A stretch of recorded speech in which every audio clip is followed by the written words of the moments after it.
এরপরে প্রশ্ন হলো, গর্ভ অবস্থায় স্বীকার করলে কি গুনাহ হবে? এই গর্ভবতী মেয়েদের ব্যাপারে যত 2 নম্বর ফতোয়াবাজি আমাদের দেশে হয়, এত ফতোয়াবাজি আর কারোর ব্যাপারে হয় না। এরপরে প্রশ্ন হলো, বাচ্চার বয়স 2 বছর হওয়ার আগে মায়ের বুকের দুধ বন্ধ করলে কোনো গুনাহ হবে কিনা? বিয়ের মধ্যে উকিল বাবা সম্পর্কে ইসলাম কি বলে? উকিল বাবা হলো ফেক বাবা, 2 নম্বর বাবা। এরপরে প্রশ্ন হলো, পরের জমি যদি রেকর্ড করে খারিজ করে নেয় অথচ সে 5 ওয়াক্ত নামাজ পড়ে, কোরআন ও হাদিসের দৃষ্টিকোণ আলোকপাত করলে ধন্য হব। এরপরে প্রশ্ন হলো, ওযুর পরে কালিমায়ে শাহাদাত পড়তে হয়, আকাশের দিকে না তাকিয়ে এভাবে পড়লে কি সওয়াব পাওয়া যায়? কোরআনে কারিমের সিজদা আয়াত তেলাওয়াত করার পর সিজদা না দিলে গুনাহ হবে কিনা? শীতের কারণে ফরজ গোসল বিলম্ব করা কি উচিত হবে? এরপর প্রশ্ন হলো, জন্ম নিয়ন্ত্রণ সম্পর্কে ইসলাম কি বলে? নিজের স্ত্রীর গায়ে অনেকে হাত তোলে, যা বর্তমান সমাজের ব্যাধিতে রূপান্তর হয়েছে, এ সম্পর্কে ইসলাম কি বলে? স্ত্রীর গায়ে হাত তোলে, আবার অনেক সুযোগ বুঝে অনেক বউও হাত তোলে স্বামীর গায়ে, শুধু একচেটিয়া বললে হবে না তো। নবী করিম সাল্লাল্লাহু আলাইহি সাল্লামকে জিজ্ঞাসা করা হয়েছিল, কোন কাজ মানুষকে সবচেয়ে বেশি জান্নাতে নেয়? কোন আমলের কারণে বেশিরভাগ মানুষ বা বেশি সংখ্যক মানুষ জান্নাতে যাবে, জান্নাতে যাওয়ার সম্ভাবনা বেশি? নবী করিম সাল্লাল্লাহু আলাইহি সাল্লাম তার জবাবে বলেছেন, তাকওয়াল্লাহ ওয়া হুসনুল খুলুক। দুটি বিষয়, এগুলো মানুষকে সবচেয়ে বেশি জান্নাতে নেয়। তার প্রথমটি হলো তাকওয়া, যার অন্তরে আল্লাহর প্রতি ভয়, আল্লাহর প্রতি বিশ্বাসের জায়গা থেকে আল্লাহর আনুগত্য এবং আল্লাহর আদেশ নিষেধ মেনে চলার মতো প্রেরণা এবং চেতনা আছে। এই চেতনা, এই তাকওয়ার চেতনাটা মানুষকে সবচেয়ে বেশি জান্নাতে নেয়। আর দ্বিতীয় হলো ওয়া হুসনুল খুলুক, সুন্দর আচরণ, উত্তম ব্যবহার। মানুষের আখলাক যত সুন্দর হবে, সে আমলটি জান্নাতে যাওয়ার সবচেয়ে সহায়ক ভূমিকা রাখবে। সবচেয়ে বেশি মানুষ জান্নাতে যাবে বা জান্নাতে যাওয়ার সম্ভাবনা সবচেয়ে বেশি তৈরি হবে উত্তম আচরণ এবং আখলাকের মাধ্যমে। এই হাদিসের অংশ যেটুকু আমরা শুনলাম, জানলাম, এই অংশ থেকে অত্যন্ত পরিষ্কারভাবে ফুটে ওঠে যে জান্নাতে যাওয়ার জন্য আমাদের মধ্যে একটা জিনিস থাকতে হবে ভেতরে, আরেকটা জিনিস থাকতে হবে বাহিরে। ভেতরে যে বিষয়টা থাকবে সেটা হলো তাকওয়া। তাকওয়া এমন এক আমল, তাকওয়া এমন এক চেতনা, যেই চেতনা একজন মানুষের মাথা থেকে পা পর্যন্ত আপাদমস্তক গোটা শরীরকে পরিচালনা করে। তাকওয়া কাকে বলা হয়? তাকওয়া বলা হয় অন্তরের একটা চেতনাকে। কি সেই চেতনা? সেই চেতনা হলো আল্লাহর প্রতি বিশ্বাস থেকে, আল্লাহর প্রতি, আল্লাহর আযাবের ভয় থেকে, আল্লাহর নেয়ামতের আশার যে আগ্রহ, কামনা বাসনা আছে, সেই জায়গা থেকে একজন ঈমানদার আল্লাহর সমস্ত আদেশ মেনে চলবে, সকল নিষেধ থেকে বেঁচে থাকবে। প্রতিটি কাজ করার আগে তার তাকওয়ার চেতনা তাকে পরিচালিত করবে, তাকে গাইড করবে। সে কি করবে, কি করবে না, কোথায় যাবে, কোথায় যাবে না, কোন কাজ করবে, কোন কাজ করবে না, এই সব কিছু ডিসাইড করবে সে তাকওয়ার চেতনা দ্বারা। এই গুণ যার ভেতরে আছে তাকে বলা হয় মুত্তাকি, আর এই গুণটাকে বলা হয় তাকওয়া। সময়ত ভাইরা আমার, তাকওয়ার সংজ্ঞা সম্পর্কে একজন সাহাবী অত্যন্ত চমৎকার একটা দৃষ্টান্ত দিয়েছে। তিনি বলেছেন যে তাকওয়া হলো, আপনি কোনো একটা এলাকা পার হয়ে যাচ্ছেন, এই এলাকায় অনেক গাছ আছে, যে গাছগুলোতে প্রচুর পরিমাণে কাঁটা আছে। এই কাঁটা পড়ে পড়ে সেই এলাকাতে যেখানেই পাও দেন সেখানে কাঁটা আর কাঁটা। একজন মানুষ যখন এই এলাকাটা পার হতে হবে, তাকে পার হয়ে গন্তব্যে পৌঁছতে হবে, তখন সে কি করে? তার মাথায় থাকে যে অসংখ্য অগণিত কাঁটা আছে এই জায়গাটায়। যেহেতু এখানকার গাছগুলো সব কাঁটাদার গাছ, অতএব এই এলাকাটা কণ্টকাকীর্ণ, কাঁটা দিয়ে পরিপূর্ণ। এই এলাকাটা পার হওয়ার সময় সে সাবধানতার সাথে পার হয়, দেখে দেখে পাও দেয়। যেখানে কাঁটা নাই সেখানে পাও রাখে, যেখানে কাঁটা আছে সেটাকে সরায় তারপরে পাওটা রাখে, যাতে করে কাঁটা পায়ে বিদ্ধ না হয়।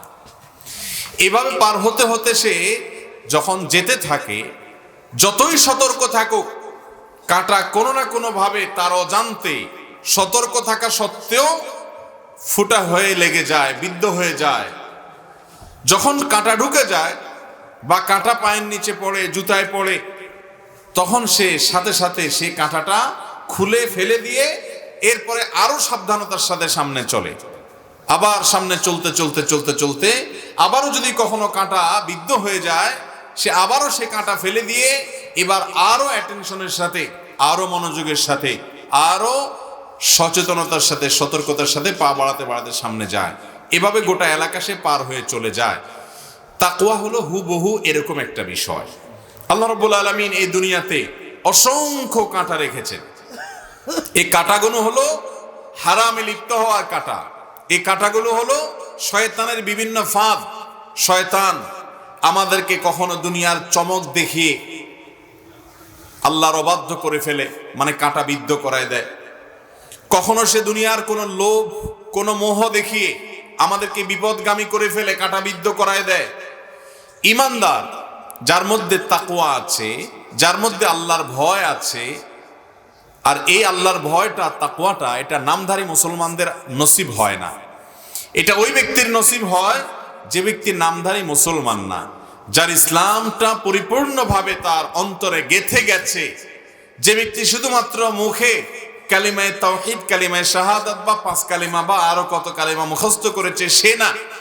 যে ব্যক্তি কালিমাকে বুঝতে পেরেছে, রপ্ত করতে পেরেছে, উপলব্ধিতে আনতে পেরেছে, এরপর সে অনুযায়ী নিজের জীবনকে সাজানোর জন্য চেষ্টা করে, তার অন্তরে এই বিশ্বাস বদ্ধমূল হয়ে গেছে যে আমার সৃষ্টিকর্তা আল্লাহর কাছে আমাকে যেতে হবে। এই দুনিয়ার জীবনটা অত্যন্ত সংক্ষিপ্ত, এটা পরীক্ষার ঘর। এখান থেকে পরীক্ষা শেষ করে এই জীবনটা পার করে আমাকে সেখানে যেতে হবে, আল্লাহর মুখোমুখি হতে হবে। এই বিশ্বাস চেতনা সবসময় যার মাথায় থাকে, সে প্রতিটা কাজে চিন্তা করে এই কাজটা করলে আমার আল্লাহর সন্তুষ্টি অর্জন হবে নাকি অসন্তুষ্টির পথে যাব। এই কাজটা করার জন্য কোরআন আমাকে অ্যালাউ করেছে কিনা, যদি করে তাহলে হাদিস তার কি পদ্ধতি বাতলেছে সে অনুযায়ী আমি করব। এই চেতনাটা সব সময় তার অন্তরে কাজ করবে, এটাকে বলা হয় তাকওয়া। তো সাহাবীর ওই মিসাল বা দৃষ্টান্তকে যদি আমরা তাকওয়ার সাথে মিলাই তাহলে দেখতে পাই তাকওয়া হলো যে দুনিয়ার জীবনে জেনার কাঁটা, চুরির কাঁটা, দুর্নীতির কাঁটা, হারাম পথে উপার্জনের কাঁটা, বদমেজাজ এবং মাথায় যখন রাগ ঝেঁকে বসে, ক্রোধান্ধ হয়ে যায় মানুষ, তখন সেই ক্রোধান্ধ হওয়ার কাঁটা, হিংসার কাঁটা, অহংকারের কাঁটা, আল্লাহর নাফরমানির হাজারো কাঁটা শয়তান বিছিয়ে রেখেছে এই দুনিয়ার জীবনে। ঈমানদার সেই কাঁটাগুলো আছে জানে, পদে পদে মোড়ে মোড়ে শয়তান তাকে জাহান্নামী করার জন্য নানা মুখে আয়োজন করে রেখেছে জানে। সেই জানা থেকে, সেই বিশ্বাস থেকে, সেই ঈমান থেকে ঈমানদার দুনিয়ার জীবনে পা ফেলবে খুব সতর্কতার সাথে। কথা বলার আগে চিন্তা করবে এই কথাটা আমার নেক আমলের পাল্লায় উঠবে নাকি বদামলের পাল্লায় উঠবে, এই উপার্জনটা আমার জন্য হালাল হবে নাকি হারাম হবে। এসব বিষয়গুলোকে অক্ষরে অক্ষরে হিসেব করে, পরখ করে করে করে করে তারপরে সে চলবে। এরপরেও যে সে একেবারে ফ্রেশনেসের সাথে জায়গাটা পার হবে তা নয়। সে যতই সতর্ক থাকুক তার পায়ে কাটা বিদ্ধ হয়ে যেতে পারে। যখনই বিদ্ধ হয়ে যাবে সাথে সাথে সেটা বের করে ফেলে দিবে। তার মানে অপরাধ থেকে বাঁচার শত চেষ্টা করার পরেও কোন ফাঁক দিয়ে অপরাধ হয়ে যাবে সে টেরও পাবে না। তখন তার কাজ হলো সাথে সাথে তওবা করা। এই তওবা করা মানে হলো কাঁটা খুলে ফেলে দেওয়া। এরপরে যখন সে চলবে এবার আরো বেশি সাবধান হবে যে একবার আমার তওবা করতে হয়েছে, অপরাধ হয়ে গেছে, এবার আরো বেশি অ্যালার্ট থাকবে, আবার সামনে চলতে থাকবে, আবারও কাঁটা বিদ্ধ হবে, আবারও সে সতর্ক হবে। এইভাবে সে ধীরে ধীরে সামনে অগ্রসর হতে থাকবে। এই তাকওয়ার চেতনা যার মধ্যে আছে, জান্নাত তার জন্যই। আল্লাহ বলেছেন জান্নাত সম্পর্কে, উইদ্দাত লিল মুত্তাকিন, জান্নাত তৈরি করা হয়েছে মূলত মুত্তাকিদের জন্য। নামধারী মুসলমান, মুসলমানের ঘরে জন্ম নিছেন আর খাতনা করায় মুসলমান হইছেন, মুসলমানের নাম ধারণ করছেন, মাঝে মধ্যে মসজিদে যান, টুপি লাগান, এই টাইপের মুসলমানের জন্য জান্নাত না। তাহলে কার জন্য জান্নাত? উইদ্দাত লিল মুত্তাকিন, জান্নাত তৈরি করা হয়েছে ওই শ্রেণীর মুসলমানদের জন্য যারা তাদের অন্তরে তাকওয়া লালন করে, ধারণ করে, আল্লাহর ভয় জাগ্রত থাকার কারণে তার সমস্ত কাজে আল্লাহর আদেশ নিষেধ সে খুঁজে খুঁজে চলার চেষ্টা করে। তো এই তাকওয়া, এই চেতনা মানুষকে সবচেয়ে বেশি জান্নাতে নিবে।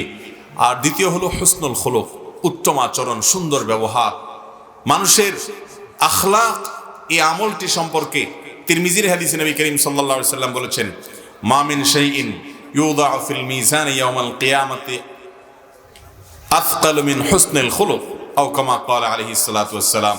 কিয়ামতের দিন মিজানের পাল্লায় যত আমল উঠানো হবে এর মধ্যে সবচেয়ে ভারী আমল হবে মানুষের সুন্দর আচরণ, বাবা মার সাথে আচরণ, স্বামী স্ত্রীর পারস্পরিক আচরণ, বন্ধু বান্ধবের সাথে আচরণ, কাস্টমারের সাথে আচরণ, দোকানদারের সাথে আচরণ, একে অন্যের সাথে আচরণ যার যত বেশি সুন্দর হবে, এই সুন্দর ব্যবহার এবং আচরণ, উত্তম আখলাক, এই আমলটা কিয়ামতের ময়দানে সবচেয়ে ভারী হবে মিজানের পাল্লায়। শুধু তাই নয়, এই হাদিসে আবু হুরায়রা রাদিয়াল্লাহু তাআলা বর্ণিত হাদিসে নবী করিম সাল্লাল্লাহু আলাইহি সাল্লামকে যখন জিজ্ঞাসা করা হয়েছে সবচেয়ে বেশি মানুষকে জান্নাতে নেবে কোন আমলে, তিনি স্পষ্ট বললেন তাকওয়া, যেটা অন্তরে থাকে, আর আখলাক বা উত্তম ব্যবহার যেটা বাহির থেকে বোঝা যায়। তাকওয়ার যখন তার কারোর অন্তরে থাকবে তখন সে নামাজি হবে, কারণ আল্লাহর ভয়ে সে সমস্ত নির্দেশ মেনে চলবে, সে অন্যায়ের পথে যাবে না, সকল ফরজ মেনে চলবে, ইসলামের রোকনগুলো মেনে চলবে, সব কিছুই তার মধ্যে অটোমেটিক চলে আসবে যদি তাকওয়াটা তার ভিতরে চলে আসে। নবী করিম সাল্লাল্লাহু আলাইহি সাল্লাম তাকওয়া সম্পর্কে ইশারা দিয়ে বলেছেন, আত্তাকওয়া হাহুনা, আত্তাকওয়া হাহুনা, আত্তাকওয়া হাহুনা। তাকওয়া হলো এখানে, অর্থাৎ মানুষের চেতনা যেটা ভেতরে থাকে, মানুষের বিশ্বাস, সেটা হলো তাকওয়া। আল্লাহ তাআলা আমাদের সবাইকে মুত্তাকি এবং উত্তম আখলাকের অধিকারী হওয়ার তৌফিক দান করুন। আর এই হাদিসের শেষাংশে এসেছে যে নবী সাল্লাল্লাহু আলাইহি সাল্লামকে জিজ্ঞাসা করা হয়েছে, মানুষকে সবচেয়ে বেশি জাহান্নামে নিবে কোন আমলে, কোন কাজে, কোন অঙ্গের কারণে মানুষ সবচেয়ে বেশি জাহান্নামে যাবে? নবী করিম সাল্লাল্লাহু আলাইহি সাল্লাম বলেছেন আল ফাম ওয়াল ফরজ। এক্ষেত্রেও তিনি দুটি বিষয়ের কথা উল্লেখ করেছেন, তার একটি হলো মুখ, আরেকটা হলো লজ্জাস্থান। তিনি বলেছেন এই দুটি অঙ্গ অর্থাৎ মুখ এবং লজ্জাস্থান, এগুলোর কারণে মানুষ সবচেয়ে বেশি জাহান্নামে যাবে, কারণ এগুলোর মাধ্যমে যে পাপ হয়, এই অপরাধ, এই গুনাহ হয় সবচেয়ে ডেঞ্জারাস, সবচেয়ে ভয়াবহ, সবচেয়ে বিপজ্জনক। এগুলো মানুষকে সবচেয়ে বেশি জাহান্নামে নিবে। মুখ দ্বারা মানুষ সবচেয়ে বড় যে অপরাধটি করে সেটা হলো কুফর, আল্লাহকে অস্বীকার করা। কুফরিমূলক যত উক্তি মানুষ মুখ দিয়ে করে সেগুলো হলো সবচেয়ে বড় অপরাধ যা মুখ দিয়ে সম্পাদন করে, মানুষ সম্পন্ন করে। আর এই মুখ দিয়ে মানুষ হারাম খায়, এই মুখ দিয়ে মানুষ মিথ্যা কথা বলে, এই মুখ দিয়ে মানুষ গীবত শিকায়াত করে, এই মুখ দিয়ে মানুষ গালমন্দ করে, এই মুখ দিয়ে মানুষ মানুষকে আঘাত করে, এই মুখ দিয়া শত সহস্র অন্যায় এবং অপরাধের কাজ মানুষ করে। এই জন্য নবী করিম সাল্লাল্লাহু আলাইহি সাল্লাম বলেছেন, মানুষের পুরো মাথা থেকে পা পর্যন্ত আপাদমস্তক গোটা শরীরের যত অঙ্গ আছে, এই দুটি অঙ্গের কারণে মানুষ সবচেয়ে বেশি জাহান্নামে যাবে। তার একটি হলো মুখ। এই মুখকে যদি কেউ নিয়ন্ত্রণ করতে পারে, হারাম খায় না তার মুখ দিয়ে, সে মুখ দিয়ে হারাম কথা বলে না, হারাম আচরণ করে না, এটা যদি হয়। আর দ্বিতীয়ত হলো লজ্জাস্থান। এটার যদি অপব্যবহার সে না করে, যথেচ্ছা ব্যবহার না করে, অন্যায় জায়গা ব্যবহার না করে, আল্লাহর আদেশ নিষেধের মধ্যে সে থেকে চলে, তাহলে সে জান্নাতে যায়। আর এই লজ্জাস্থানের অপব্যবহারের কারণে, সেক্সুয়াল অপরাধের কারণে, রিলেশনশিপের নামে, অবৈধ সম্পর্কের নামে নানা রকমের হারাম সম্পর্কে মানুষ জড়িয়ে পড়ে। এগুলো জাহান্নামে যাওয়ার অনেক বড় কারণ। কোন এক ইমাম, কোন একজন সালাফ বলেছেন যে আল্লাহর জমিনে মানুষ হত্যার পর লজ্জাস্থান দ্বারায় সংগঠিত অপরাধ বা সেক্সুয়াল অপরাধ, সেই যৌনতা, সেই সেক্সুয়াল অপরাধ, সেই জেনা, সেটা কখনো চোখ দিয়ে হতে পারে, কখনো মুখ দিয়ে হতে পারে, কখনো কল্পনা দ্বারা হতে পারে, কখনো সরাসরি প্রত্যক্ষ জেনা হতে পারে। সহিহ মুসলিমের হাদিসে নবী করিম সাল্লাল্লাহু আলাইহি সাল্লাম বলেছেন, জেনাল আইনি আন নাজার, চোখের জেনা হলো চোখ দিয়ে দেখা। চোখ দিয়ে সে হারাম পাত্রে যদি দেখে তাহলে তাদের চোখের জেনা হয়। মোহতারাম হাজরিন, তাহলে জাহান্নামে যাওয়ার সবচেয়ে বড় উপায় কারণ হলো দুটি, একটি হলো মুখ আর একটি হলো লজ্জাস্থান। এই দুটি দ্বারা আজকাল এত বেশি সংগঠন হয় অপরাধ যে অন্য কোনো অঙ্গ দ্বারা এত অপরাধ সংগঠন হয় না। এই জন্য দেখবেন হালাল খাওয়া মানুষের সংখ্যা বেশি সমাজে, না হারাম খোরের সংখ্যা বেশি? কিভাবে হারাম খায় আমরা টেরও পাই না।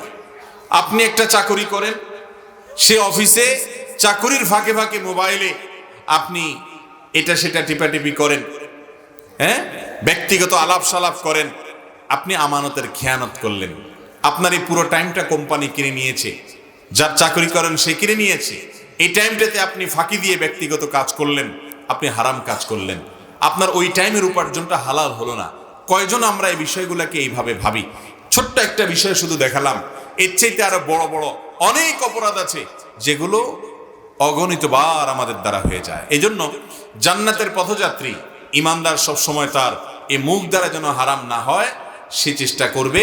আর এটার চাইতে বিশেষ করে তরুণদের জন্য আজ সবচেয়ে কঠিন হয়ে গেছে তাদের ইজ্জত এবং সম্ভ্রমকে হেফাজত করা, চরিত্রকে সংরক্ষণ করা। আজ যৌনতা সংশ্লিষ্ট অপরাধগুলো গোটা পৃথিবীতে এমন ভাবে ছেয়ে গেছে যে চাইলেও যুবকরা তরুণরা বাঁচতে পারছে না। যদি জেনা থেকে নিজেকে বাঁচিয়ে রাখা যায়, চতুর্দিকে জেনার হাতছানি, যারা কলেজ ইউনিভার্সিটিতে পড়ছেন, যারা জেনারেল শিক্ষিত বা যারা দ্বীনি পরিবেশে থেকে কাজ করার সুযোগ থেকে বঞ্চিত, এই মানুষগুলোকে জেনার হাতছানি দিয়ে ডাকছে বিভিন্নভাবে। শয়তান জেনার নানা উপলক্ষ তৈরি করছে। এই জেনার মতো অপরাধ, ব্যভিচার, এটাকে ইসলাম এত জঘন্য অপরাধ হিসেবে দেখেছে যে একজন সালাফ বলেছেন, আল্লাহর এই জমিনে মানুষ হত্যার পরে সবচেয়ে বড় এবং ভয়াবহ অপরাধ হলো জেনার অপরাধ। এজন্য জেনার শাস্তি কিন্তু চরম শাস্তি ইসলামে। কারণ আল্লাহ তাআলা জানেন তিনি সৃষ্টিকর্তা। জেনা ব্যভিচার যদি সমাজে ব্যাপক হয়, পরিবার ব্যবস্থাগুলো ভেঙে পড়বে। পরিবার ব্যবস্থা যখন ভেঙে পড়বে তখন সমাজ থেকে পারস্পরিক যে ভালোবাসা সেটা উঠে যাবে এবং মানব সভ্যতা বিলুপ্তির মুখে পড়বে। তথাকথিত উন্নত দেশগুলোতে তাদের পারিবারিক ব্যবস্থাপনা অনেক আগে ভেঙে পড়েছে। স্বামী স্ত্রীর মধ্যে কোনো মিল নেই, বাপ সন্তান, মা ছেলে মেয়ের মধ্যে কোনো মিল নেই, ভাই বোনের মধ্যে তেমন কোনো বন্ডিং নেই যেটা মুসলমানদের মধ্যে এখনো আছে। ভাইরা আমার, আর এই কারণে জেনা ব্যভিচারকে আল্লাহ রাব্বুল আলামিন অত্যন্ত ভয়াবহ অপরাধ হিসেবে আখ্যায়িত করেছেন। কারণ এটা যখন কোনো সমাজে ব্যাপক হয়ে যায় তখন সেই সমাজে নারীরা বৃদ্ধ বয়সে সমাজের সবচেয়ে বড় বোঝায় পরিণত হয়। মুসলমানদের সমাজে নারীর বয়স যত বেশি হয় তার কদর তত বাড়ে, ঠিক না ঠিক? যত বয়স বাড়ে তার কদর তত বাড়ে। জোয়ানকালে যতটা তাকে হ্যাসেল নিতে হয়, যতটা তাকে স্ট্রাগল করতে হয়, সংসার করতে গিয়ে নানা বিপত্তির মুখে পড়তে হয়, কিন্তু যখন তিনি কয়েক সন্তানের মা হন সমস্ত সন্তানের মমতা তিনি পান। যে স্বামী তার প্রতি একটু রূঢ় আচরণ করতেন তিনি আর করতে পারেন না, কারণ আশেপাশে অনেক বাহিনী তার তৈরি হয়ে যায়, সবাই মায়ের পক্ষে থাকে। এরপরে যখন তাদের ঘরে ছেলে মেয়ে হয়ে যায়, নাতি নাতনি হয়ে যায়, তাহলে তার কথাই থাকে না। তোলা তোলা তোলা হিসাবে তার মূল্য হয়, সবার কাছে তার কদর থাকে। ছেলে মেয়েরা এক রকমের কদর করে, নাতি নাতনিরা আরেক রকমের কদর করে।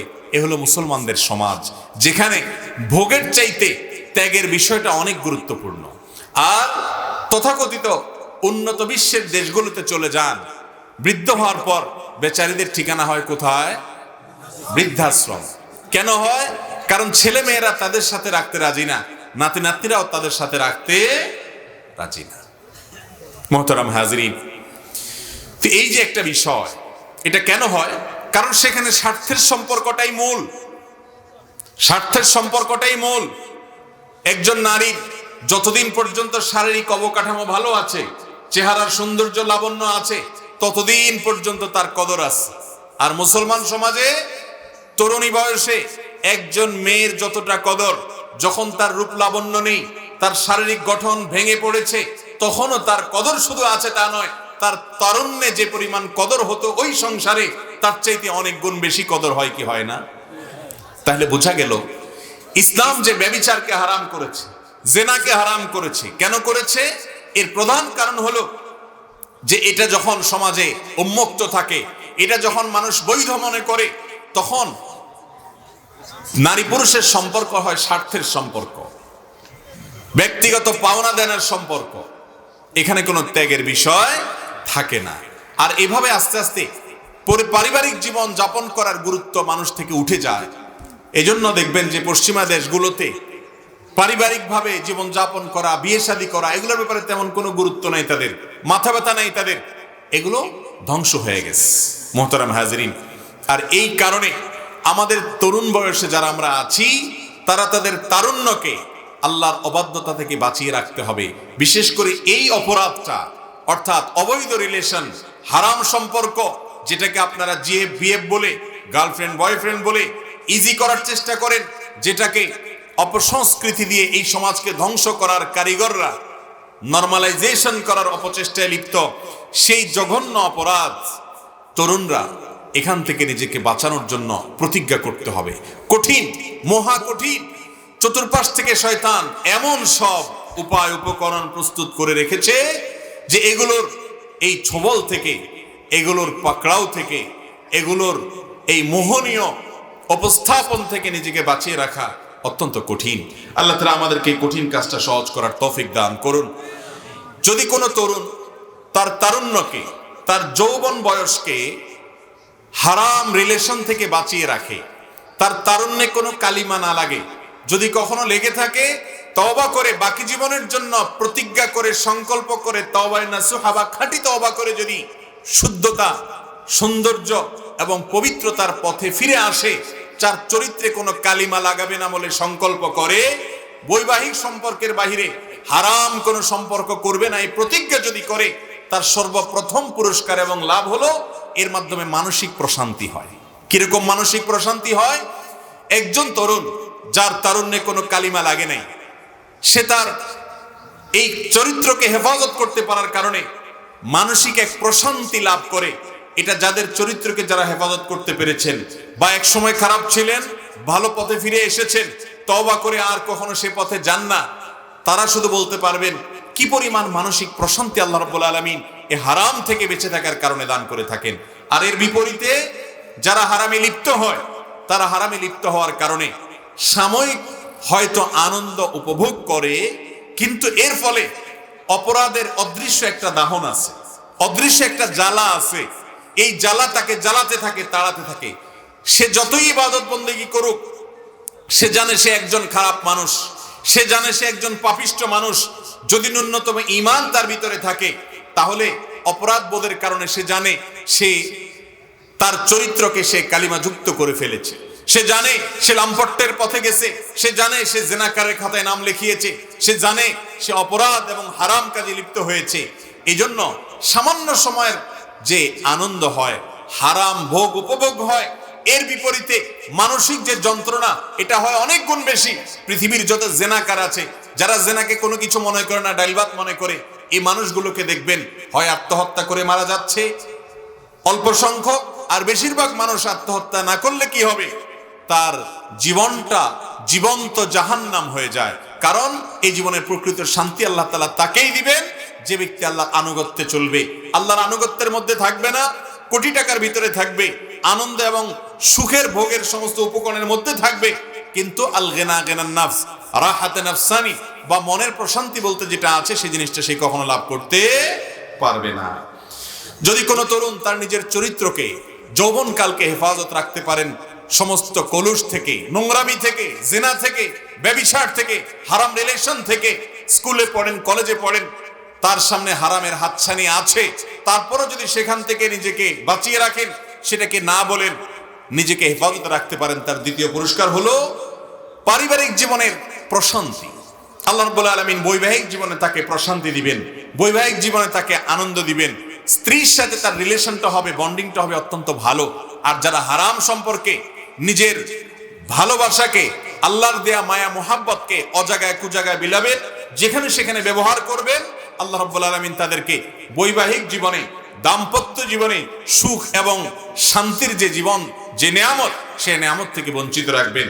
তৃতীয় পুরস্কার হলো দুনিয়া থেকে যাওয়ার পর কিয়ামতের ময়দানে যখন ভয়াবহ অবস্থা হবে, যখন মাথার খুব কাছাকাছি সূর্য অবস্থান করবে, ঠিক ওই সময়টাতে আল্লাহ রাব্বুল আলামিন 7 শ্রেণীর মানুষকে আরশের নিচে ছায়া দিবেন। তার মধ্যে থেকে এক শ্রেণী মানুষ হলো ওই শ্রেণী মানুষ যার কাছে হারামের হাতছানি আছে, জিনায় লিপ্ত হওয়ার সুযোগ আছে, হারাম রিলেশন করার উপায় তার সামনে আছে, এরপরেও কোন একজন সুন্দরী সম্ভ্রান্ত নারী তাকে অন্যায়ের পথে, হারামের পথে আহ্বান করার পরও সে বলে ইন্নী আখাফুল্লাহ, আমি আল্লাহকে ভয় করি। নবী করিম সাল্লাল্লাহু আলাইহি সাল্লাম বলেছেন, এই শ্রেণীর মানুষ, বিশেষ করে তরুণদের জন্য এটি বেশি প্রযোজ্য, এরা আল্লাহর আরশের নিচে ছায়া পাবে। 7 শ্রেণী মানুষ যারা আল্লাহর আরশের নিচে ছায়া পাবেন, তাদের মধ্যে বেশিরভাগ পয়েন্টগুলো তারুণ্যের সাথে, যৌবনকালের সাথে সম্পৃক্ত, তরুণদের সাথে সম্পৃক্ত। এই জন্য দেখবেন এক শ্রেণী হলো শাবুন নাশা ফি ইবাদাতিল্লাহ, যে যুবক তার যৌবনটা আল্লাহর আনুগত্যে কাটায়, হারাম পথে কাটায় না। আরেকটা দেখেন এটি, যে আল্লাহর জন্য ভালোবাসে, আল্লাহর জন্য সে শত্রুতা করে, তার ভালোবাসা হয় ব্যক্তি স্বার্থের কারণে না, আল্লাহর জন্য। স্ত্রীকে ভালোবাসে, এর একটা কারণ এটা থাকে যে আল্লাহর নির্দেশ স্ত্রীর সাথে ওয়াশিরুহুন্না বিল মারুফ, ভালোবাসার সম্পর্ক করতে হবে। তো এটাও অনেকটা তারুণ্যের সাথে বেশিরভাগ যায়। আর এমন ব্যক্তি, যে ব্যক্তিকে সুন্দরী সম্ভ্রান্ত কোনো নারী হারামের পথে আহ্বান করলো, রিলেশনের জন্য আহ্বান করলো, সে অবৈধ রিলেশন এবং হারাম সম্পর্ককে না বলল এবং বলল ইন্নী আখাফুল্লাহ, সুযোগ পেয়েও সে সেটাকে ডিনাই করে দিল আল্লাহর ভয়ে, এই শ্রেণীর মানুষও আরশের নিচে ছায়া পাবে। এবং এই শ্রেণীটাও যুবকদের সাথে বেশিরভাগ যায়। এখান থেকে বোঝা যায় আল্লাহর আরশের নিচে ভিআইপি প্যান্ডেলে কিয়ামতের ভয়াবহতম দিনে একমাত্র আশ্রয়ের জায়গা যেখানে, সেখানে তরুণদের জন্য আশ্রয় নেওয়ার সুযোগটা সবচাইতে বেশি। আল্লাহ তাআলা আমাদের সবাইকে সেদিন আল্লাহর আরশের নিচে ছায়া পাওয়ার তৌফিক দান করুন। তাহলে তৃতীয় উপকারিতা হলো, যে সমস্ত তরুণরা তাদের তারুণ্যকে, যৌবনকালকে হারাম থেকে বাঁচাবে, হারাম রিলেশন থেকে নিজেকে, এরপর তওবা করে নতুন জীবন গড়বে, বৈবাহিক সম্পর্ক ছাড়া বিবাহ বহির্ভূত সকল সম্পর্কের যে আহ্বান নাটক সিনেমার মাধ্যমে, নোবেলের মাধ্যমে, বিজ্ঞাপনের মাধ্যমে, বিভিন্ন মাধ্যমে আহ্বান করা হয়ে থাকে শয়তানের তরফ থেকে, শয়তানের দোসরদের তরফ থেকে, মানুষরূপী শয়তানদের তরফ থেকে, সে সবগুলোকে সে না বলে নিজের ঈমানকে হেফাজত করে, এই যুবককে, এই মানুষকে আল্লাহ তাআলা আরশের নিচে কিয়ামতের ভয়াবহ দিনে ভিআইপি প্যান্ডেলে ছায়া দেবেন ইনশাআল্লাহ। 4 নম্বর হলো, যারা তাদের চরিত্রকে হেফাজত করে, অবৈধ সম্পর্কে জড়িত হওয়ার সুযোগ আছে তারপরেও সে বেঁচে থাকে, তাদের মর্যাদা আল্লাহর কাছে অনেক বেশি ভাই। কোন একজন আলেম জিনা থেকে নিজেকে বাঁচিয়ে রাখতে পেরেছে, মাদ্রাসার ছাত্র পাপাচারে লিপ্ত হয় নাই, কোন সেক্সুয়াল অপরাধে লিপ্ত হয় নাই, তার চরিত্রকে নষ্ট করে নাই, কোন হারাম রিলেশনে যায় নাই, তার জন্য সওয়াব যত বেশি হবে। কোন আমার তরুণ ভাই, কোন আমার তরুণী বোন স্কুল কলেজে পড়ে, ইউনিভার্সিটিতে পড়ে, তারপরও যদি সে তার চরিত্রকে হেফাজত করতে পারে, ওই মাদ্রাসা পড়ুয়া ছাত্রের চাইতে, মাদ্রাসা পড়ুয়া আলেমের চাইতে এই ভাই আমার, এই বোন আমার নিজের চরিত্রকে যদি হেফাজত করতে পারে, আল্লাহর কাছে সওয়াব পাবে অনেক অনেক গুণ বেশি ইনশাআল্লাহ। কারণ নবী করিম সাল্লাল্লাহু আলাইহি ওয়াসাল্লাম বলেছেন, ইন্না আইজামাল জাযা মা আইজামিল বালা, যে ব্যক্তি কোনো ভালো কাজ করতে যত বেশি কষ্ট করতে হয় তাকে, আল্লাহর কাছ থেকে সওয়াবের পরিমাণও তার বেশি থাকে। অতএব তরুণ ভাইরা, যারা স্কুল কলেজে পড়ছেন, যারা জেনারেল শিক্ষিত, যারা এমন সব পরিবেশে কাজ করেন থাকেন যেখানে দ্বীনি পরিবেশ নাই, আপনাদের জন্য চরিত্রকে হেফাজত করা অনেক কঠিন, কিন্তু এর মর্যাদা অনেক বেশি। এর কারণে 4 নম্বর যে পুরস্কারটি পাবেন তা হলো যে কোনো কঠিন বিপদ যদি আপনার জীবনে আসে, সেই বিপদে আল্লাহ রাব্বুল আলামিন আপনাকে এই আমলটির বিনিময়ে দোয়া করলে রক্ষা করবেন। আপনারা গর্তে আশ্রয় নেওয়া যুবকদের ঘটনা জানেন, কোরআনে কারীমে আল্লাহ রাব্বুল আলামিন তাদের আলোচনা করেছেন। তাদের মধ্য থেকে একজন যুবক, তারা একটা বিপদে পড়েছে, গর্তে ঢোকার পর গর্তের মুখ বন্ধ হয়ে গেছে, তারা আল্লাহর কাছে দোয়া করেছেন।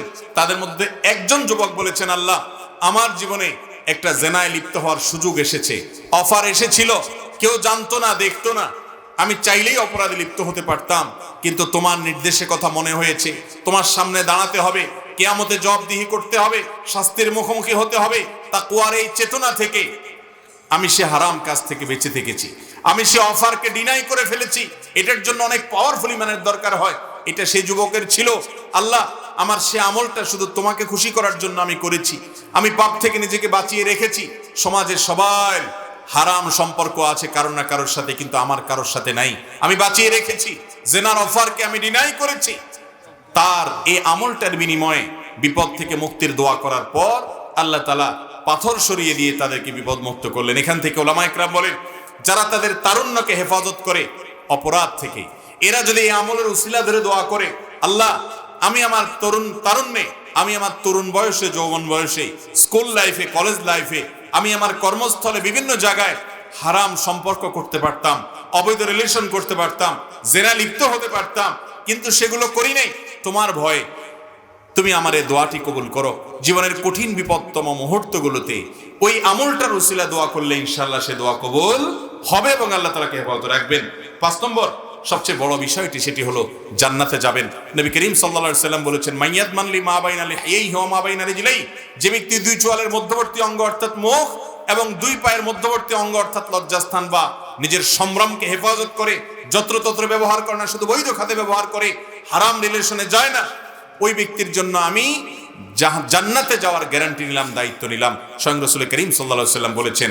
ভাইরা আমার, অতএব এই পুরস্কারগুলো সেই যুবক, সেই তরুণ পাবে, সেই তরুণী পাবেন, সে পুরুষ, সে নারী পাবেন যিনি তার তারুণ্যকে, তিনি তার যৌবনকালকে, যিনি তার চরিত্রকে, যিনি তার লজ্জাস্থানকে, সম্ভ্রমকে, ইজ্জতকে হেফাজতে রাখতে পেরেছেন, যেটা এই যুগে সবচাইতে কঠিন কাজগুলোর একটি।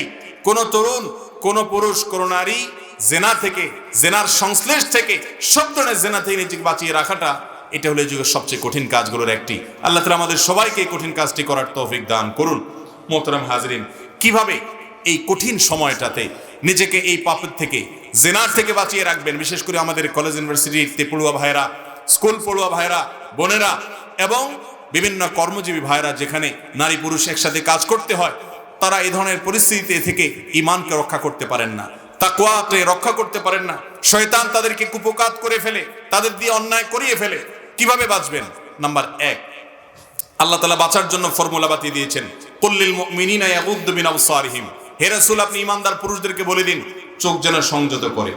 আপনি অপাত্রে দৃষ্টিপাত করবেন না, কারণ যেই নারীকে আল্লাহ রাব্বুল আলামিন আপনার জন্য গায়ের মাহরাম রেখেছেন, যিনি আপনার মাহরাম নন, যিনি আপনার পরিবারের সদস্য অর্থাৎ মা কিংবা বোন নন, বা যাদের সাথে দেখা যাওয়া যায় এরকম নন, এই নারীর দিকে দৃষ্টিপাত যদি আপনি করেন, তাহলে আপনার মনে বাজে চিন্তা আসবে। এখন না আসুক, পরে আসবে, আজ না আসুক, কাল আসবে, আসবেই। এরপরে আপনি মনে মনে জেনা লিপ্ত হবেন, চোখে দেখে যে হারাম স্বাদ নেবেন, সেটা এক প্রকারের জেনা, এবং এরপরে চূড়ান্ত জেনার দিকে চলে যাওয়ার আশঙ্কা আছে। এই জন্য আল্লাহ বলেছেন, ওয়ালা তাকরাবুজ জেনা, জেনা করো না। আল্লাহ তা না বলে বলছেন জেনার কাছেও যেও না, কারণ আল্লাহ জানেন এই অপরাধটি এরকম যে কাছাকাছি গেলে আস্তে আস্তে মানুষ লিপ্ত হয়ে যায়, নিজেকে আর বাঁচাতে পারে না।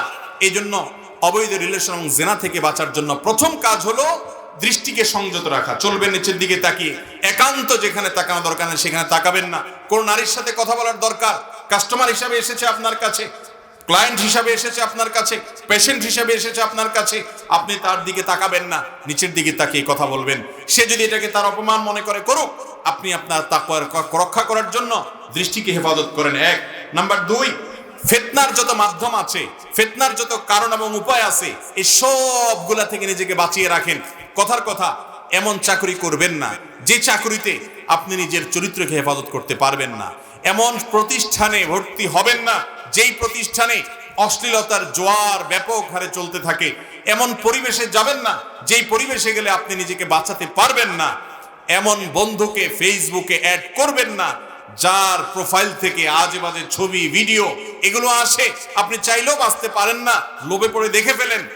এমন কোন রিলেশন রাখবেন না, এমন কোন পেজে লাইক দিবেন না যে পেজ থেকে ভালো কিছুর পাশাপাশি খারাপ কিছু আসে।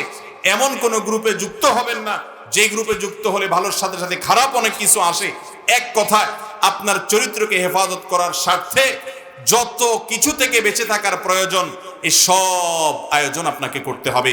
অর্থাৎ ফিতনায় পতিত হওয়া, জেনা, চোখের জেনা, মনের জেনা হতে পারে, সেরকম পতিত হওয়ার আশঙ্কা থাকলে সে সকল উপায় উপকরণ থেকে, সে সকল ফিতনার জায়গা থেকে, আসবাব থেকে, উপকরণ এবং মাধ্যমগুলো থেকে নিজেকে বাঁচিয়ে রাখতে হবে। এটা হলো জেনা থেকে বাঁচিয়ে রাখার এবং নিজের চরিত্রকে হেফাজত রাখার দ্বিতীয় মাধ্যম। নাম্বার 3, কখনো নারী পুরুষ একসাথে নির্জনের সময় কাটাবেন না। অনেক শিক্ষা প্রতিষ্ঠান থেকে বিভিন্ন ধরনের শিক্ষা সফর হয়ে থাকে, বিভিন্ন ধরনের আয়োজন হয়ে থাকে। আপনি জানেন সেখানে গেলে একত্রে আপনাকে ঢলাঢলি করতে হবে, মিশতে হবে, আপনি চাইলেও বাঁচতে পারবেন না। এগুলো অ্যাভয়েড করেন। এমন কোন অনুষ্ঠানে যাবেন না যে অনুষ্ঠানে গেলে আপনি চাইলেও চোখের জেনা থেকে বাঁচতে পারেন না। ধরুন এমন কোন বিবাহ, যেই বিবাহর আয়োজনটা হচ্ছে এমন ভাবে সেখানে হালাল হারামের কোনো বাজ বিচার নেই, সেখানে অবাধ মেলামেশা হয়ে থাকে, সেখানে হারামের বহু হাতছানি থাকে, এখান থেকে বাঁচিয়ে রাখবেন নিজেকে। বিশেষ করে কোন পুরুষ, কোন নারী যদি নির্জনে থাকে কোথাও, নবী করিম সাল্লাল্লাহু আলাইহি সাল্লাম বলেছেন তাদের মধ্যে তৃতীয় জন হিসেবে শয়তান এসে মনের ভিতরে বাজে চিন্তা তৈরি করে। এমনকি কোন কক্ষে বাবা একা, মেয়ে একা, আর কেউ নেই, এইভাবে সেখানে নির্জনতার সাথে কাটাতে পর্যন্ত নবী করিম সাল্লাল্লাহু আলাইহি সাল্লাম নিষেধ করেছেন। কারণ শয়তান সেখানে এক সময় না এক সময় মনের মধ্যে বাজে চিন্তা অন্তত আনতে পারে, সে আশঙ্কা আছে। এজন্য তরুণ ভাইরা আমার, নিজের চরিত্রকে হেফাজত করার জন্য জেনা থেকে বাঁচতে হলে এই নারী পুরুষের নির্জনতা, কোন নারী যার সাথে আপনার বিবাহের সম্পর্ক নেই, যিনি আপনার গায়রে মাহরাম, তার সাথে নির্জনে কোথাও সময় কাটাবেন না। নাম্বার 4, সোহবত, নেককারদের সান্নিধ্য। নেককারদের সান্নিধ্য, যে বন্ধু বা যে আলেম, যে মানুষটির মধ্যে আল্লাহর ভয় আছে, যিনি আল্লাহর ভয়ে হারাম থেকে বেঁচে থাকার জন্য স্ট্রাগল করেন, চেষ্টা করেন, তাকওয়া অনেক বেশি স্ট্রং আছে যে ব্যক্তির, ওই ব্যক্তির সান্নিধ্যে যাবেন, তার মজলিসে বসবেন, তার নসিহত শুনবেন, তার সাথে উঠা বসা করবেন, তার সাথে যাবেন, তার সাথে কথা বলবেন, সম্পর্ক গড়ে তুলবেন। কারণ নেককারদের সোহবত এবং সান্নিধ্যের পাওয়ার এত বেশি যে এর মাধ্যমে জেনার যে আকাঙ্ক্ষা মনের ভিতরে সেটা দূর হয়ে যায়। এক ব্যক্তি সম্পর্কে আপনারা জেনেছেন, নবী করিম সাল্লাল্লাহু আলাইহি সাল্লামের কাছে এসে বলেছে, ইয়া রাসূলুল্লাহ, আমার জেনা করতে ইচ্ছা করে, আপনি আমাকে পারমিশন দেন, পারমিশন দেন। নবী সাল্লাল্লাহু আলাইহি ওয়াসাল্লাম পারমিশন চাইতে এসেছে। নবী করিম সাল্লাল্লাহু আলাইহি সাল্লাম তাকে কিছু সময় তার সান্নিধ্য দিয়ে, তার সাহচর্য দিয়ে তাকে চার্জ দিলেন। এরপর তাকে বললেন, দেখো, তুমি যার সাথে জেনায় লিপ্ত হবে সেই লোকটা হয় কারোর মা, হয় কারোর বোন, আর না হয় কারোর স্ত্রী। তোমার মা, তোমার বোন, তোমার স্ত্রীর সাথে যদি কেউ জেনায় লিপ্ত হয়, বিষয়টাকে তুমি কিভাবে দেখবা, তোমার কাছে কেমন লাগবে? এভাবে নবী করিম সাল্লাল্লাহু আলাইহি সাল্লাম তাকে কাউন্সেলিং করলেন, একটু বোঝালেন। কিছুক্ষণ পর লোকটি বলল, ইয়া রাসূলুল্লাহ, আমার মনে জেনা করার যে খায়েশ জাগ্রত হয়েছিল, যে আকাঙ্ক্ষা এবং চাহিদা তৈরি হয়েছিল, সেটা এখন আর নাই।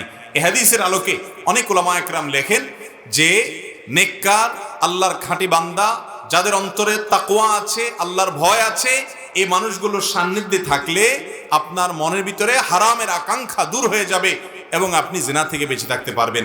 বিশেষ করে তরুণ ভাইরা, অনেক যুবক আছে আমাদের আলহামদুলিল্লাহ, যে যুবককে কোটি টাকা দিয়ে আপনি হারামে নিতে পারবেন না, যাকে দিয়ে কোনো অন্যায় করাতে পারবেন না, যাকে যত লোভনীয় অফার দেন কোনো হারাম উপার্জন করার জন্য, সে করবে না। সে সামান্য ডাল ভাত খেয়ে থাকবে, কিন্তু লাক্সারিয়াস লাইফকে সে ডিনাই করবে, শুধুমাত্র এই জন্য যে সেটা তার রব তার জন্য হারাম করেছেন। এরকম হারাম থেকে বেঁচে থাকার তাড়না যার অন্তরে আছে, সেই রকম মুত্তাকি বন্ধু যদি আপনি গ্রহণ করতে পারেন, সার্কেল যদি মেনটেন করতে পারেন, সেরকম পরিবেশ এবং সোসাইটি যদি মেনটেন করতে পারেন, ইনশাআল্লাহ জেনার অপরাধ থেকে বেঁচে থাকা সহজ হবে। নাম্বার 5 এবং সর্বশেষ উপায় হলো যে জেনার যে ভয়াবহতা, সেগুলোর কথা চিন্তা করতে হবে। জেনা এমন একটা অপরাধ, এই অপরাধ যখন মানুষ সংগঠন করে তখন সামান্য স্বাদ বা সামান্য ভোগ উপভোগ সে করে, কিন্তু পরবর্তীতে সারা জীবনের জন্য তার মধ্যে অপরাধের অদৃশ্য দাহন, এটা তাকে জ্বালাতে থাকে, তাড়াতে থাকে। নামাজে সেজদা যায়, তারপরও মনে ওঠে সে লম্পট, সে হারাম কাজ করেছে, সে গুনাহে লিপ্ত হয়েছে, সে পাপে লিপ্ত হয়েছে। এই জন্য নিজের প্রশান্তির জন্য, দুনিয়া এবং আখিরাতকে সুখময় করার জন্য জেনার জীবনকে না বলে নিজের চরিত্রকে হেফাজত করতে হবে, সম্ভ্রমকে হেফাজত করতে হবে। কারণ বেশিরভাগ মানুষ জাহান্নামে যাবে এই অপরাধটির কারণে এবং মুখ দ্বারা সংগঠিত অপরাধটির কারণে। আল্লাহ তাআলা আমাদের সবাইকে জান্নাতে যাওয়ার জন্য সহায়ক আমলগুলো বেশি বেশি করার তৌফিক দান করুন।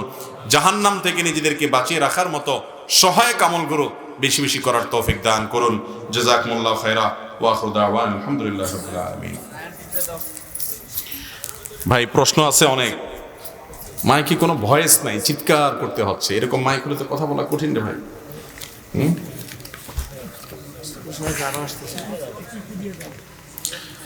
ভাই প্রশ্নোত্তরের ফাঁকে একটু আপনাদেরকে বলে রাখি, মাইকের চুঙ্গা লাগাইতে হয় এই সাইডে, লাগাইছেন সামনে, তো চিল্লালেও আওয়াজ হবে না। আলহামদুলিল্লাহ আমাদের আপনাদের হ্যান্ডবিল কই,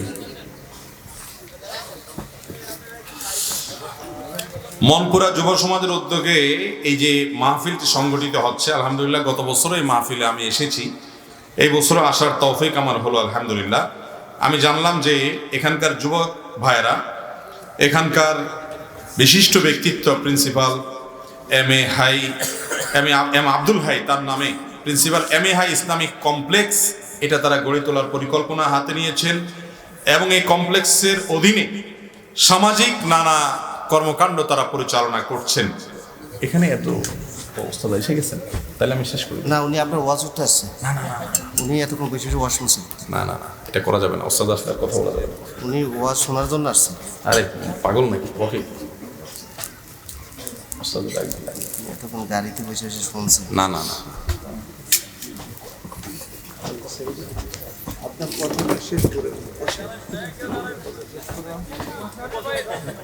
আমি তো এতক্ষণ বসে বসে শুনছি আপনার ওয়াজ, এই পাশেই ছিলাম। হ্যাঁ বসে সুন্দর ওয়াজ করছেন। সালাম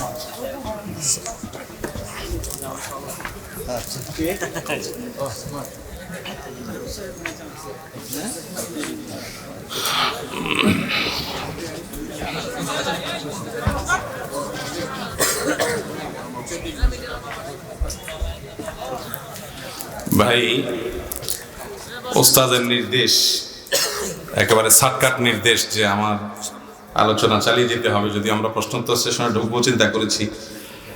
আমি সবসময় বলি যে বাংলাদেশে একজন আলেম একা এত বড় বড় প্রতিষ্ঠান গড়ে তোলা, এত বড় বড় কাজ করা, হাজার হাজার আলেম এবং মহিরুতুল্য আলেম তৈরি করার কাজ আঞ্জাম দিয়েছেন একক ব্যক্তি, এবং বহুমুখী এত কাজ করেছেন, এরকম মানুষ দ্বিতীয়জন বাংলাদেশে পাওয়া যায় না।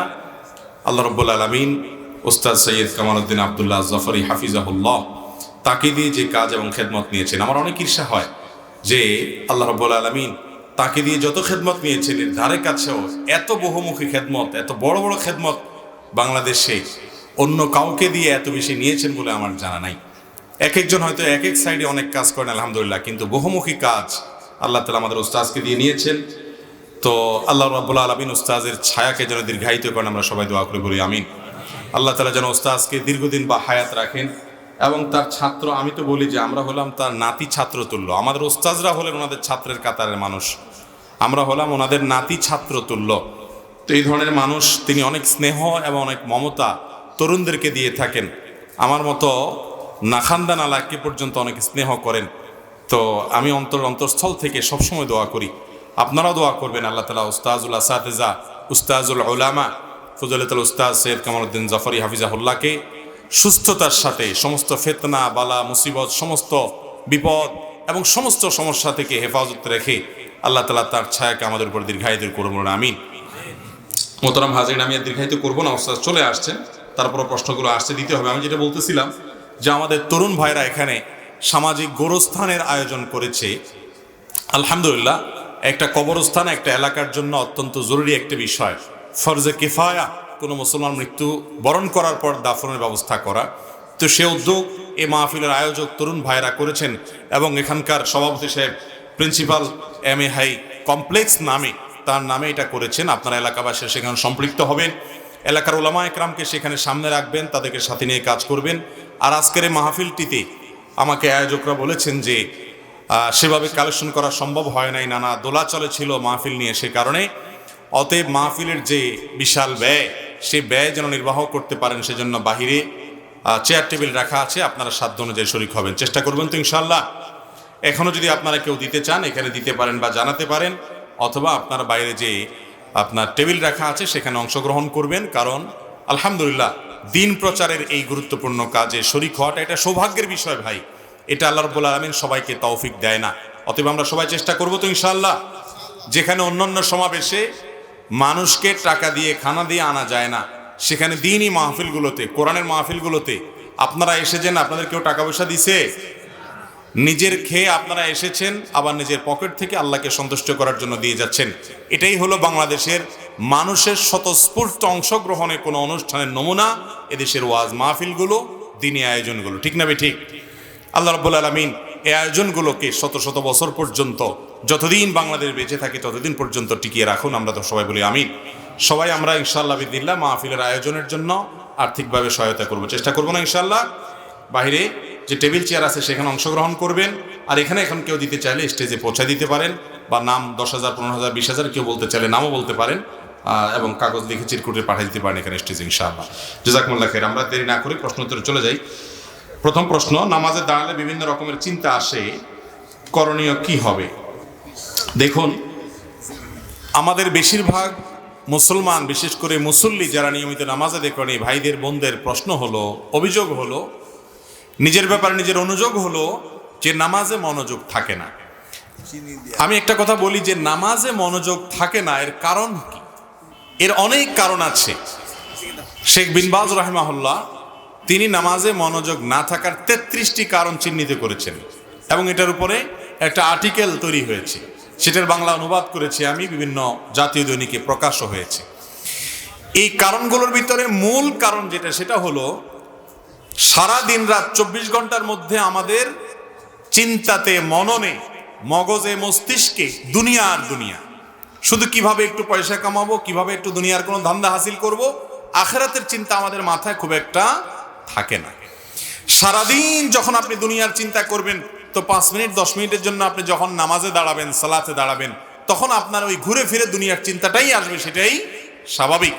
এই জন্য আখিরাতমুখী জীবন যাপনের জন্য আমাদেরকে কোরআন এবং হাদিসের ছায়াতলে আসতে হবে, বেশি বেশি করে কোরআনে কারীম বুঝে পড়তে হবে এবং নিজের ভিতরে জোহদ বা দুনিয়া বিমুখতার যে গুণ, সেটা আনতে হবে। যত বেশি আপনি আখিরাতের চিন্তা সবসময় করতে পারবেন, রাসূল আকরাম সাল্লাল্লাহু আলাইহি ওয়াসাল্লামের জীবনে দেখবেন জিকির প্রতিটা পদে পদে। বাসা থেকে বের হচ্ছেন বিসমিল্লাহ, প্রবেশ করতেছেন বিসমিল্লাহ, খাবার শুরু করছেন বিসমিল্লাহ, মাঝে মাঝে আল্লাহর প্রশংসা, শেষে আবার দোয়া, ওযু করছেন বিসমিল্লাহ, সালাতের শুরুতে সালাত পুরোটাই জিকির, এভাবে বাজারে যাচ্ছেন বিসমিল্লাহ, ওমরার ইহরাম বাঁধছেন আল্লাহর নাম, হজের ইহরাম বাঁধছেন আল্লাহর নাম, সারাক্ষণ আল্লাহর জিকির তিনি করতেন। কেন? কারণ হলো ইমানদার তার চিন্তা এবং মননে সর্বক্ষণ যখন আল্লাহ তাআলাকে ধারণ করবে, সবসময় যে আল্লাহর স্মরণ রাখবে, তখন তার নামাজের মধ্যে মনোযোগ অটোমেটিকলি চলে আসবে। সারাদিন শুধু দুনিয়া করবেন আর আপনি চাইবেন নামাজের 10 মিনিট দুনিয়ার কোনো চিন্তা আসবে না, সম্পূর্ণ শুধু আখিরাতের চিন্তা আসবে, এটা আসলে বাস্তবসম্মত কথা না। এই জন্য দুনিয়ার যে মোহ, দুনিয়ার যে আপনার নেশা, এটাকে কমায় আনার জন্য দুনিয়া বিমুখ আল্লাহর নেককার বান্দাদের সোহবত এবং সাহচর্য দরকার, কোরআন এবং হাদিস অধ্যয়ন করা দরকার বুঝে বুঝে, এবং দুনিয়া বিমুখতা সম্পর্কে বিভিন্ন বই পুস্তক আছে, সেগুলো পড়া শোনা, এগুলোর মাধ্যমে ইনশাআল্লাহ নামাজে মনোযোগ সৃষ্টি করা সম্ভব হবে। এছাড়া মনোযোগ সৃষ্টি করার জন্য সহায়ক অনেক আমলে পরামর্শ আপনারা বিভিন্ন সময় পেয়ে থাকেন। কি পড়ছেন সেটা বুঝে বুঝে যদি পড়েন, ইনশাআল্লাহ মনোযোগ আসবে। আর ধীরে ধীরে যদি আপনি নামাজ পড়েন, মনোযোগ আসবে ইনশাআল্লাহ।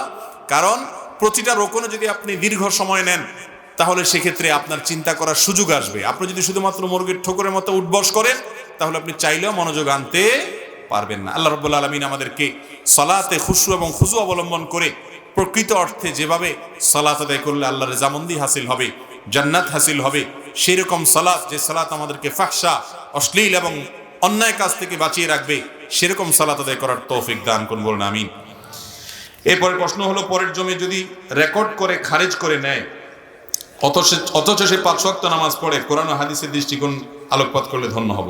দেখুন, কোনো ব্যক্তি যদি অন্যের জমি নিজের নামে করে নেয়, অন্যের আইল ঠেলাঠেলি করে, হারাম উপার্জন করে, আবার লোকটা নামাজও পড়ে, কপালে তার দাগও পড়ে গেছে, মুখে লম্বা দাড়িও আছে, গায়ে লম্বা জুব্বাও আছে, মাথায় মাশাআল্লাহ বড় একটা টুপিও আছে, আবার হজ উমরাও করে, এই টাইপের মুসলমানরা আত্মপ্রবঞ্চনার শিকার, নিজেকে নিজে প্রতারণা করছেন। তিনি মনে করেন তার নামাজ রোজা, তার এই সমস্ত নেকামত তাকে জান্নাত পাইয়ে দিবে। বান্দার হক যে ব্যক্তি নষ্ট করবে, সে আল্লাহর হক যদি শতভাগও আদায় করে আর বান্দার হকে যদি কোনো তোয়াক্কা না করে, বেপরোয়া হয় আর বান্দার হক নষ্ট করে, তো কিয়ামতের দিন আল্লাহ রাব্বুল আলামিন তার এই বান্দার হক নষ্ট করার অপরাধ মাফ করবেন। মুসনাদ আহমদের বর্ণিত হাদিস নবী করিম সাল্লাল্লাহু আলাইহি ওয়াসাল্লাম বলেছেন, আল্লাহর আদালতে 3 ধরনের মামলা উঠবে। এক ধরনের মামলার কোনো শুনানি হবে না, সেটা হলো শিরকে আকবর করে মারা গেলে বিনা হিসাবে জাহান্নাম, কোনো কথা শোনা হবে না। আরেকটা হলো আল্লাহবাদী মামলা, আল্লাহর হক নষ্ট করেছেন, নামাজে ত্রুটি করেছেন, রোজায় ত্রুটি করেছেন, হজে ত্রুটি করেছেন, এগুলোর ব্যাপারে আল্লাহ চাইলে বান্দাকে মাফ করে জান্নাত দিতেও পারেন, সেই সম্ভাবনা আছে। আর চাইলে আল্লাহ তাআলা শাস্তি দিয়ে তারপরে মাফ করতে পারেন। আর তৃতীয় মামলা হলো বান্দাবাদী মামলা, কোনো মানুষের হক নষ্ট করেছেন, কোনো মানুষের অধিকার নষ্ট করেছেন, এটা যদি হয়, তাহলে এই মামলার ব্যাপারে আল্লাহ বলবেন এটার শুনানি হবে যার হক নষ্ট করেছো তার সাথে, সে যদি তোমাকে মাফ করে তো ভালো, আর না মাফ করলে নাই। আর কিয়ামতের ময়দানে বাপ সন্তানকে, সন্তান বাপকে, স্বামী স্ত্রীকে, স্ত্রী স্বামীকে, বন্ধু বন্ধুকে, কেউ কাউকে মাফ করবে না। কারণ ইয়াউমা ইয়াফিরুল মারউ মিন আখি, সবাই নিজের জান বাঁচানোর চেষ্টা করবে। এজন্য ভাইরা আমার, যে ব্যক্তি অন্যের জমি আত্মসাৎ করেন, নিজের নামে লিখিয়ে নেন, আইল ঠেলাঠেলি করেন, অবৈধভাবে অন্যের সম্পদ আহরণ করেন, এই ব্যক্তি নামাজ রোজা যত কিছুই করুক, এই ব্যক্তি কখনো আল্লাহ রাব্বুল আলামিনের রেজামন্দি হাসিল করতে পারবে না। যদি কেউ অন্যায় করার পর তার ভিতরে উপলব্ধি জাগ্রত হয়েছে, প্রায়শ্চিত্ত করেছেন, তওবা করেছেন, তাহলে পাওনাদারের পাওনা পরিশোধ করে দিয়ে আল্লাহর কাছে মাফ চাইলে আল্লাহ মাফ করতে পারেন এবং তার মাফ পাওয়া যেতে পারে ইনশাআল্লাহ। আমাদের সমাজে অনেক ভাইরা আছেন ইসলাম বুঝতে ভুল করেছেন। তারা মনে করেন ইসলাম মানে হলো শুধুমাত্র নামাজ রোজার নাম। ভাইরা আমার, নামাজ রোজার পাশাপাশি বান্দার হকের বিষয়ে অনেক বেশি কি থাকতে হবে, সচেতন সতর্ক থাকতে হবে। বরং আপনি যদি ফরজ কাজগুলো করেন, নফল কাজ বেশি না করেন, মানুষের হক নষ্ট করার ব্যাপারে সাবধান থাকেন, কারোর হক নষ্ট না করেন, আপনি জান্নাতি হওয়ার সম্ভাবনা অনেক জোরালো। আমি ভুল বললে ওস্তাদ ঠিক করে দিবেন এখানে ইনশাআল্লাহ।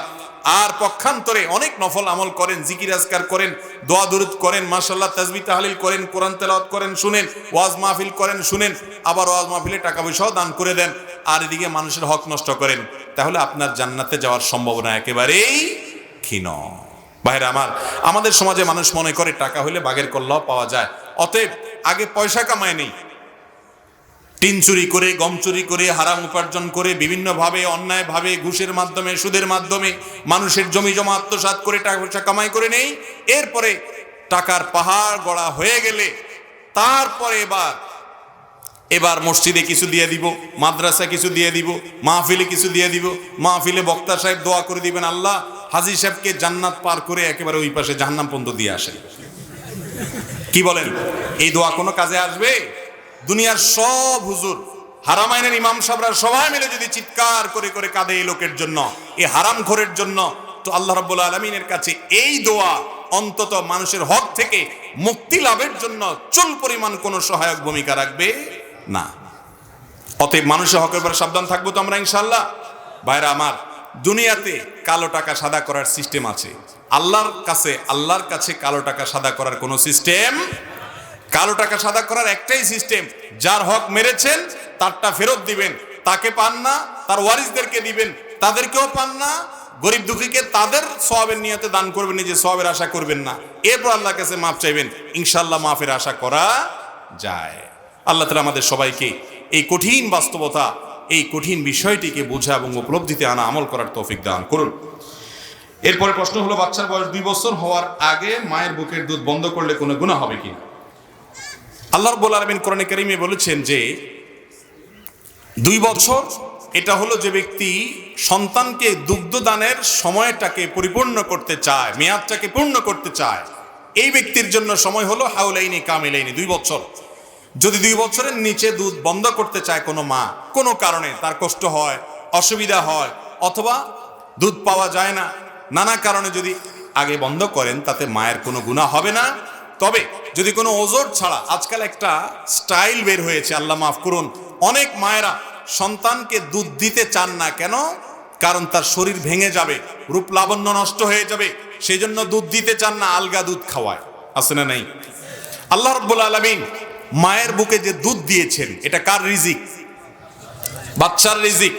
অতএব তথাকথিত নিজের শরীর ভেঙে যাবে, সৌন্দর্য নষ্ট হয়ে যাবে, এই অজুহাতে যদি কোনো মা তার শিশু সন্তানকে বঞ্চিত করেন, তাহলে অবশ্যই সেটা সন্তানের প্রতি অবিচার হবে, সেটা তার জন্য উচিত কাজ না।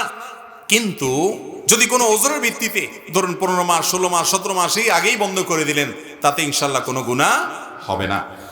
এরপরে প্রশ্ন হলো, ওযুর পরে কালিমায়ে শাহাদাত পড়তে হয়, আকাশের দিকে না তাকিয়ে এভাবে পড়লে কি সওয়াব পাওয়া যায়?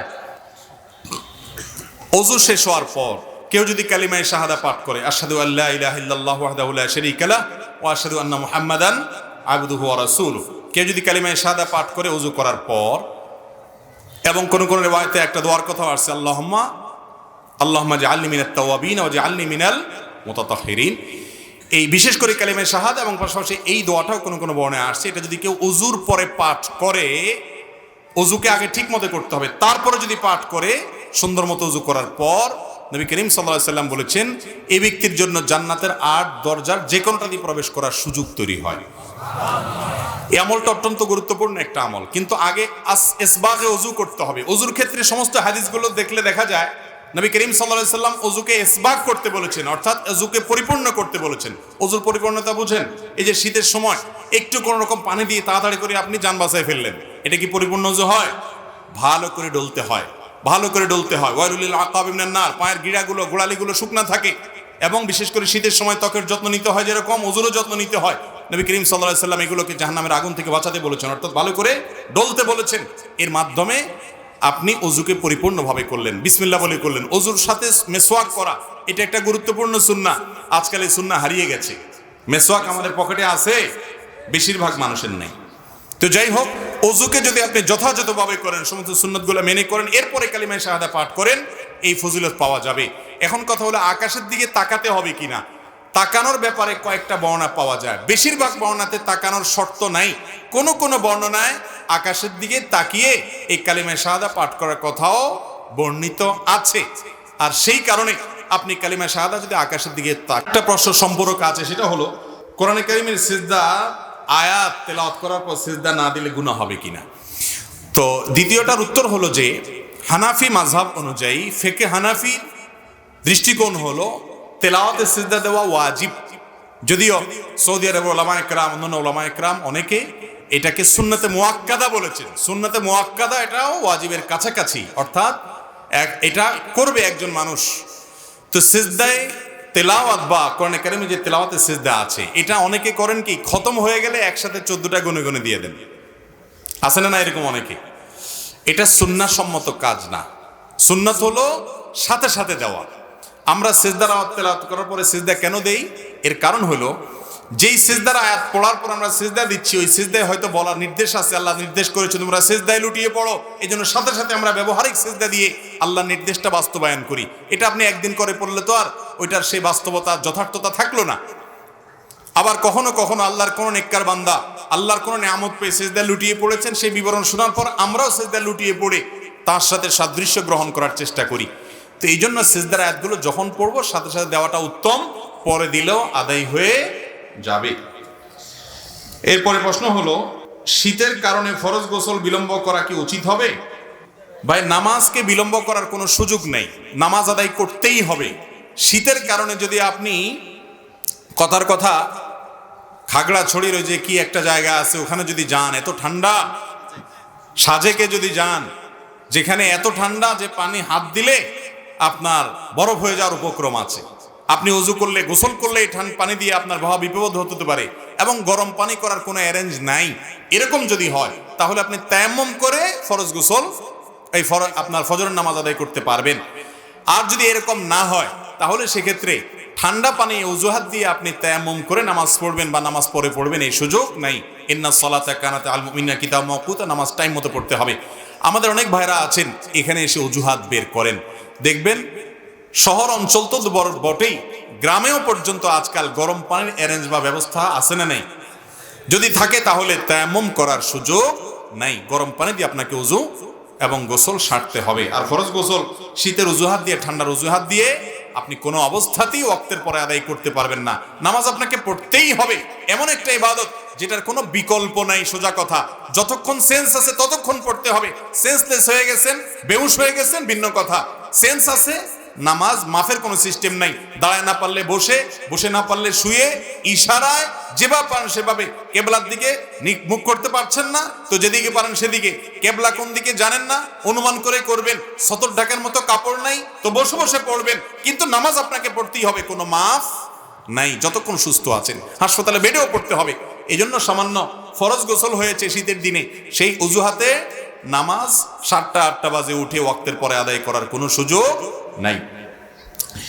এরপর প্রশ্ন হলো, জন্ম নিয়ন্ত্রণ সম্পর্কে ইসলাম কি বলে? নবী করিম সাল্লাল্লাহু আলাইহি সাল্লাম বলেছেন, তাজাওয়াজুল ওয়াদুদ আল ওয়ালুদ ফাইন্নী মুকাথিরুম বিকুমুল উমাম। তোমরা এমন নারীকে বিয়ে করো যে নারী, যার মধ্যে অনেক ভালোবাসা থাকে, যে ব্যক্তি স্বামীকে অনেক বেশি ভালোবাসবে বলে মনে হয়, তার বংশের মেয়েদেরকে দেখে অনুমান করা যায় যে বংশের মেয়েদের সন্তান বেশি হয়, ভালো হয়, এরকম মেয়েদেরকে বিয়ে করো। কারণ কিয়ামতের দিন তোমাদের সংখ্যাধিক্য নিয়ে আমি ফখর করব, গর্ব করব। এই জন্য সচরাচর এবং সাধারণ অবস্থাতে জন্ম নিয়ন্ত্রণ করবেন না একজন মুসলমান। একজন মুসলমান জন্ম নিয়ন্ত্রণ করতে পারেন যদি তার এই মুহূর্তে বাচ্চা হলে এই বাচ্চা লালন পালন করতে যে পরিবেশে আছে সেই পরিবেশে হিমশিম খেতে হবে। কঠিন জায়গা, তারা কথার কথা জেলখানাতে আছেন বা এমন জায়গাতে আছেন এখানে বাচ্চা একটা আছে, আরেকটা বাচ্চা হলে তাকে ধরার লোক থাকবে না, মায়ের জন্য কষ্ট হবে, অথবা এই মুহূর্তে বাচ্চা কনসিভ হলে মায়ের স্বাস্থ্যের বড় কোনো ক্ষতি হবে। এক কথা, বড় কোনো বিপদ হতে পারে বা বড় কোনো সমস্যা আছে, এইরকম পরিস্থিতিতে সাময়িক জন্ম নিয়ন্ত্রণকে ওলামা একরাম জায়েজ বলেছেন।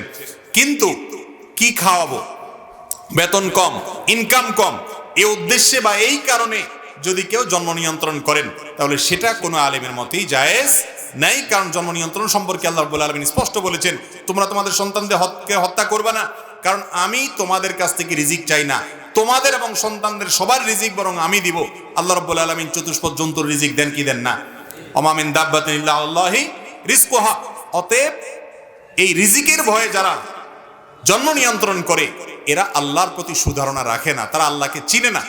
ইমানদার কখনো এই চিন্তা জন্ম নিয়ন্ত্রণ করলে সেটা জায়েজ নাই, সেটা হারাম। আর যদি স্থায়ী কোনো পদ্ধতি, লাইগেশন ইত্যাদি এই সমস্ত পদ্ধতি অবলম্বন করেন যে স্থায়ীভাবে জন্ম নিয়ন্ত্রণ করলেন, কখনো আর সন্তান নেওয়া যাবে না, সেটাকে ওলামা একরাম কি বলেন? নাজায়েজ এবং হারাম বলেন। শুধুমাত্র সাময়িক সমস্যার ভিত্তিতে, পরিবেশগত কারণে, স্বাস্থ্যগত কারণে আপনি বিভিন্ন বিরতিতে জন্ম নিয়ন্ত্রণ করতে পারেন। সেটা 2 বছরের জন্য হতে পারে, 2 মাসের জন্য হতে পারে, যতদিন পর্যন্ত অসুবিধা থাকে ততদিন বন্ধ করতে পারেন। এরপরে প্রশ্ন হলো, আমাদের সমাজে অনেক টাকা বিয়ের কাবিন বাড়ার প্রচলন আছে, এর সম্পর্কে ইসলাম কি বলে? মোহর অনেক বেশি হওয়া বিয়েতে, এটা কোনো বিয়ের কল্যাণকামিতার জন্য পূর্ব শর্ত না, বরং বিয়ের মোহরের সম্পর্কে বিভিন্ন রিওয়ায়াত হাদিসে আসছে, সেগুলো থেকে দেখা যায় যে বিয়ের মোহর অনেক বেশি না হওয়াটাই হলো বরকতময়। মিনিমাম নীল কি জানি রিওয়ায়াতটা মোহরে ফাতিমি না, আইসারু ইন্না আযমান নিকাহ বারাকাতান আইসারুহা মাউনাতান। যে বিয়েতে মোহর বা খরচ খরচা কম হয় ওইটা তত বেশি বরকতময় হয়। ওই যে বড় বড় নায়ক নায়িকা এবং মডেলদের বিয়ে দেখবেন, কোটি কোটি টাকা খরচ, বিশাল আয়োজন, 2 মাস 3 মাস না যেতেই বেশ ভেঙে গেছে, মেড ইন চায়নার মতো, ঠিক না ঠিক? আর আপনার বাপ চাচাদেরকে জিজ্ঞাসা করেন বিয়েতে 20 টাকা 50 টাকা খরচ করছে কিনা সন্দেহ, কিন্তু মাশাআল্লাহ সুপারগুলোর মতো শক্ত মোহাব্বত, ঠিক না ঠিক? বিয়েতে খরচ অনেক বেশি করলে, জাকজমক করে করলে, বিয়ে করলে আমরা মনে করি বিয়ে টিকে না। বিয়েতে বরকত হয় তখন বেশি যখন বিয়েতে খরচের পরিমাণ অনেক কম থাকে। মেয়ের বাবারা 10 লাখ 20 লাখ 30 নিচে রাজি হয় না, কারণ হলো যে যদি তালাক দিয়ে দেয় অন্তত টাকাগুলো তো পাওয়া যাবে।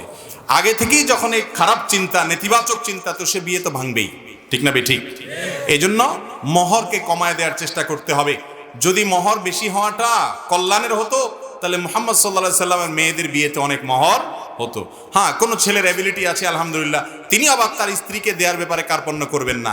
অনেক লাখপতি কোটিপতিকে দেখা যায় যে টাকার অভাব নাই, মাশাআল্লাহ, বিয়ের ক্ষেত্রে সে ওই স্ত্রীকে 20,000 25,000 খোঁজে, এরকম আছে না নাই? তো সেটাও থাকা উচিত না। কিন্তু বিয়েতে দেখা যায় যে ছেলে 10,000 20,000 টাকা কামাই করে, কিন্তু মোহর না 50 লাখ 1 টাকা, 10 লাখ 2 টাকা, 10,000 টাকা বাইর করা কঠিন, তার থেকে 10 লাখ টাকা মোহর ধরে বসে আছে। এগুলো কখনো শরীয়তের কাছে প্রশংসনীয় নয়। বিয়ের মধ্যে উকিল বাবা সম্পর্কে ইসলাম কি বলে? উকিল বাবা হলো ফেক বাবা, 2 নম্বর বাবা। এ বাবার কোনো অবস্থান ইসলামে নাই। যুবক যারা বিয়ে করবেন খবরদার, বিয়েতে কোনো 2 নম্বর বাবা রাখবেন না। আমাদের এই অঞ্চলে 2 নম্বর বাবার পরিমাণ অনেক বেশি। আপনার জন্মদাতা বাপ জাজ্জল্যমান বেঁচে আছেন, যদি মরে যান আম্মুর রাজুলে সিমু আবি, আপনার চাচা আছেন বাপের মতো, হাদিস বলছে। আপনার দাদা আছেন, তিনি আপনার বাপের জায়গায়, বড় ভাই আছেন, সেখানে আবার কোত্থেকে কোন নকল বাপ আসছে? জলজন্ত বাপ বসা বিয়ের মজলিসে আরেক বেটায় ডাইকায় না, বলে যে উনি হলেন উকিল বাপ। লা হাওলা ওয়ালা কুওয়াতা ইল্লা বিল্লাহ। বিয়েতে কোনো উকিল বাপের কোনো সিস্টেম ইসলামে নাই। কিসের উকিল বাপ? বাপ নিজে তার সন্তানকে বিয়ে দিবে, উকিল বাপ আবার কি? এই উকিল বাপের নাম দিয়া ওই মেয়েরা উকিল বাপের সাথে সারা জীবন সাক্ষাৎ করে, মনে করে বাপ। ওই নকল বাপ নকল সন্তানের কাছ থেকে হাদিয়া তোফা পায়, সারা জীবন বিশেষ কেয়ার পায়, যত্ন পায়, যে উকিল বাপ। এই পুরো জিনিসটাই ফেক এবং 2 নম্বর। কোনো উকিল বাপ টাপ নাই। নিজের বাপ নিজেকে বিয়ে দিবেন, বাপ নাই। আপনার চাচা আছেন, দাদা আছেন, তারা বিয়ে দিবেন, তারা নাই। বড় ভাই আছেন, তিনি বিয়ে দিবেন, তারা নাই। কোনো ইমাম সাহেব অন্য ব্যক্তি বিয়ে দিবেন। কিন্তু আপনার বিয়েতে কোনো উকিল বাপ, ছেলে হোক আর মেয়ে হোক, কোনো উকিল বাপের প্রয়োজন। ওই উকিল বাপ যায় ইজিন আনতে, অনুমতি আনতে মেয়ের কাছ থেকে, তার সাথে মেয়ের সাথে দেখা দেওয়াই জায়েজ নাই। গায়রে মারাম হয়ে থাকলে সে আবার উকিল বাপ হয় কেমনে? এই 2 নম্বর বাপ বর্জন করবেন তো ইনশাআল্লাহ। আল্লাহ রাব্বুল আলামিন কোরআনে কারীমে বলেছেন, উদউহুম লিআবাইহিম, মানুষকে তার বাপের নাম দিয়ে বাপের সাথে সম্বন্ধ করে ডাকো। এটা আল্লাহর কাছে অধিক ন্যায়সঙ্গত, যুক্তিসঙ্গত। যে বাপ না, এই লোক কিভাবে বাপ হবে। শ্বশুরকে বাপ বলা হয় সম্মানার্থে, সেটার আবার নাজায়েজ ফতোয়া দিয়েন না। ওইটা সম্মানার্থে বলা হয়, ওইটা হাকিকি অর্থে বলা হয় না। কিন্তু উকিল বাপ নাম দিয়া যে উকিল বাপ বানাইছেন, বিবাহের জন্য মোহর এবং বিবাহের জন্য ইজাব কবুল, এগুলো বিবাহের আনুষঙ্গিক বিষয়। বিবাহের আনুষঙ্গিক বিষয়ের মধ্যে উকিল বাপ নামের কোনো জিনিস নাই, এটা পুরোটা ভুয়া। অতএব বর্জন করবো তো আমরা ইনশাল্লাহ। এরপরে প্রশ্ন হলো, গর্ভ অবস্থায় স্বীকার করলে কি গুনাহ হবে? এই গর্ভবতী মেয়েদের ব্যাপারে যত 2 নম্বর ফতোয়াবাজি আমাদের দেশে হয়, এত ফতোয়াবাজি আর কারোর ব্যাপারে হয় না। সবচেয়ে বেশি ফতোয়ার শিকার হলো নিরীহ ইমাম সাহেবরা আর মহিলারা।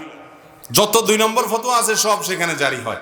গর্ভবতী নারী বেচারি, এটা নতুন করে শুনলাম, কি বললো, স্বীকার করতে পারবে কিনা, এক জায়গা বলে জবাই করতে পারবে কিনা, কোথাও বলে গর্ভাবস্থায় কোনো কিছু কাটাকাটি করতে পারবে কিনা। অনেকে বলে যে গর্ভাবস্থায় মেয়ে যদি, গর্ভবতী মা যদি বাঁকা হয়ে শোয় তাহলে সন্তান বাঁকা হয়ে যাবে। এত কুসংস্কার আর এত বিভ্রান্তিমূলক বিশ্বাস আমাদের মধ্যে আছে। ইমানদার কখনো কুসংস্কারের জন্য বিশ্বাসী হতে পারে না। কোরআনে নাই, নবী করিম সাল্লাল্লাহু আলাইহি ওয়াসাল্লামের সুন্নায় নাই। সেই কথা ইমানদার বৈজ্ঞানিকভাবে অভিজ্ঞতা দ্বারা প্রমাণিত না হলে সেরকম কোনো কথাকে বিশ্বাস করবে না। গর্ভবতী নারী অন্য সময় যা করতে পারবেন, গর্ভাবস্থায় তার সবকিছুই কি আপনার গর্ভাবস্থায়, সূর্যগ্রহণ অবস্থায় সবকিছু করতে পারবেন। অতএব এই সমস্ত মন গড়া কথাবার্তা বলা যাবে না। সূর্যগ্রহণ অবস্থায় গর্ভবতীরা করতে পারবে না, সাধারণ অবস্থায় গর্ভবতীরা করতে পারবে না। গর্ভবতী নারীর জন্য অন্য সময় যা করা যায়, যে সময় করা যায়, তার স্বাস্থ্যের যেন ক্ষতি না হয়, গর্ভস্থ সন্তানের জন্য ক্ষতি না হয়, সেজন্য চলাফেরার সতর্ক হবেন, বাস। এছাড়া বিশেষ কোনো সতর্কতা নাই। নিজের স্ত্রীর গায়ে অনেকে হাত তোলে, যা বর্তমান সমাজে ব্যাধিতে রূপান্তর হয়েছে, এ সম্পর্কে ইসলাম কি বলে? স্ত্রীর গায়ে হাত তোলে, আবার অনেক সুযোগ বুঝে অনেক বউও হাত তোলে স্বামীর গায়ে। শুধু একচেটিয়া বললে হবে না তো। নারী নির্যাতন বেশি হলে কি হবে? পুরুষ নির্যাতনও আজকাল হয়। ওই বেচারা তো বলতে পারে না, শর্মে ভিতরে শেষ হয়ে যায়। আর যে সময় আসছে এখন ওই নারী নির্যাতনের মতো পুরুষ নির্যাতনের হারও তরতর করে বাড়তেছে। যাই হোক ভাইরা আমার, বিশেষ করে মেয়েদের গায়ে হাত তোলা, প্রহার করা, অমানবিক আচরণ করা, এগুলা কোনো ভালো মুসলমানের গুণ হতে পারে না। অন্যায়মূলকভাবে যদি তার উপরে অত্যাচার করা হয়, তাহলে সে অত্যাচারের কারণে আল্লাহর কাঠগড়ার আসামি হতে হবে, কবিরা গুনাহে লিপ্ত হবে স্বামী। আল্লাহ বলেছেন, ওয়াশিরুহুন্না বিল মারুফ, মেয়েদের সাথে, তোমাদের স্ত্রীদের সাথে তোমরা ভালো ব্যবহার করো। একটা হাদিস আপনারা সবসময় শুনেন, নবী করিম সাল্লাল্লাহু আলাইহি সাল্লাম বলেছেন, খায়রুকুম লি আহলি ওয়া আনা খায়রুকুম লি আহলি। তোমাদের মধ্যে যে বউয়ের কাছে ভালো, সে আল্লাহর কাছেও ভালো, আসলেও ভালো। আর নবীজি সাল্লাল্লাহু আলাইহি সাল্লাম বলেছেন তার নিজের কথা, আমি আমার পরিবারের কাছে, তোমাদের মধ্যে তোমাদের পরিবারের কাছে তোমরা যত ভালো, আমি আমার ফ্যামিলির কাছে তার চাইতে ভালো। তাহলে স্ত্রীর কাছে ভালো থাকার জন্য তারাকে নিয়মিত মানলে ভালো থাকা যাবে?